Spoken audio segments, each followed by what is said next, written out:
Shanti, this is Morni, and I'm very honored to be asked to share my experiences with Didi Manmohini. In fact, I was very close to Didi Manmohini.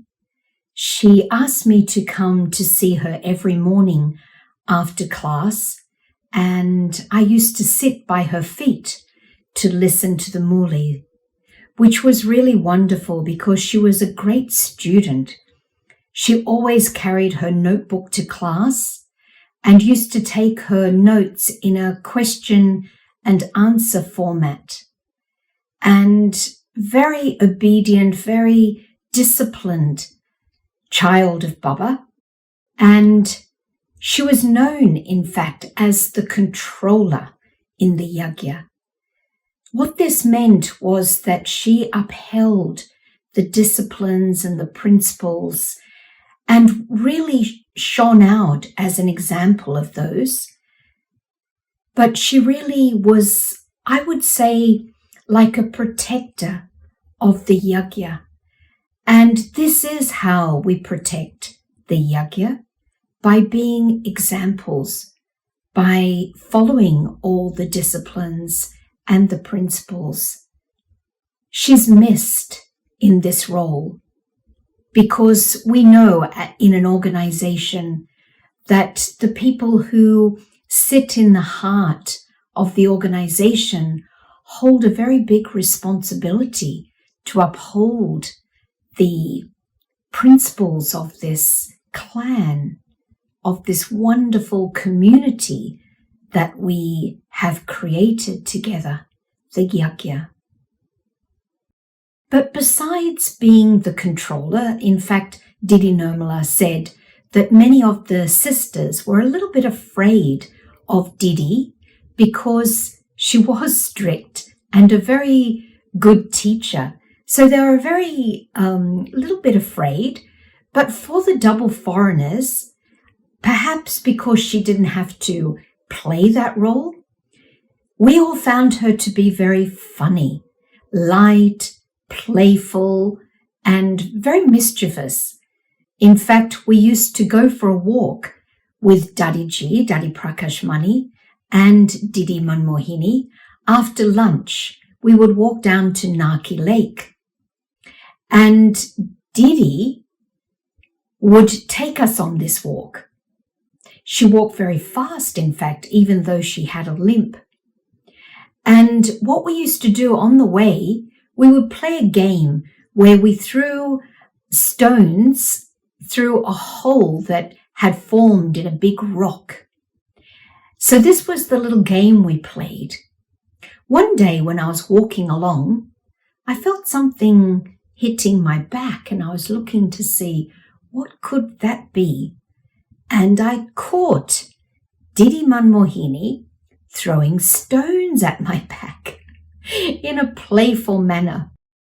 And when I caught her, she held out her hand with love as if in some kind of, apology.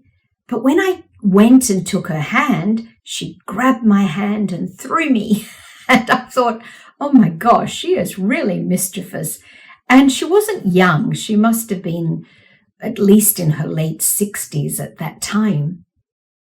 So for us as double foreigners, we just found her very playful and really a grandmother for all of us, a teacher, first of all, but also a Dadi, a grandmother. And we loved her just as we loved Dadi Ji. I had the great fortune to travel to England and also to America with Didi in 1980. And she was very famous for her drishti, very powerful. And Baba said, when Didi's drishti falls, then things will change. And I remember her mantra during that time, Ab ghar jana hai, it's time to go home. That was what she spoke about in every talk that I remember. In Madhuban, I always used to sit at Didi's feet. And in fact, it was her that gave me my name, Morni. In fact, she was well known for giving very funny names. And I came into Gyan a little bit the same time as Sister Maureen from London, and she called her Mugli, and she called me Morni. But Mugli didn't really stick with Maureen.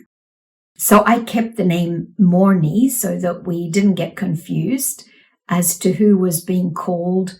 So Didi gave this name, and Daddy Janky used to call me Didi's Morni. And I loved being called that. It really was such something that touched my heart whenever Daddy would say that, because I really felt very close to Didi Manmohini.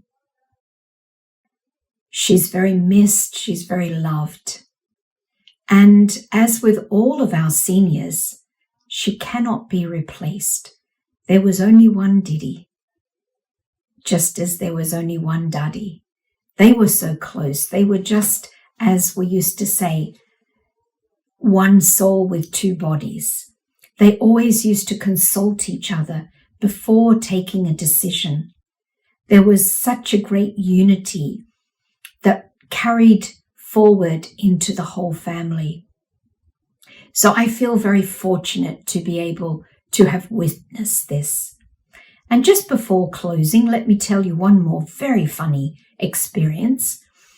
Baba used to meet in the meditation hall, and Didi and Daddy would go and have a meal and come back. And when they came back, they entered in the door behind the Gadi.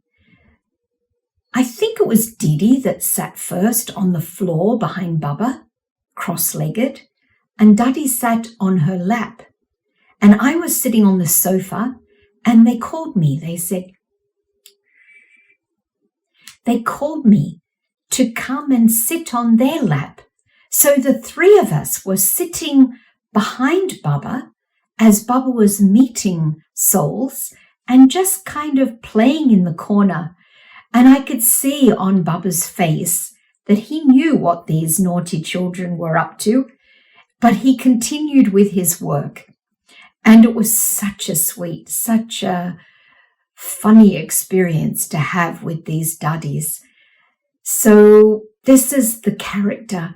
This is actually the yagya that I surrendered to. This innocence, playfulness, sweetness, and yet power, discipline, and protectors of the yagya. So I feel so good to be remembering these stories and to be sharing them with you. Om Shanti.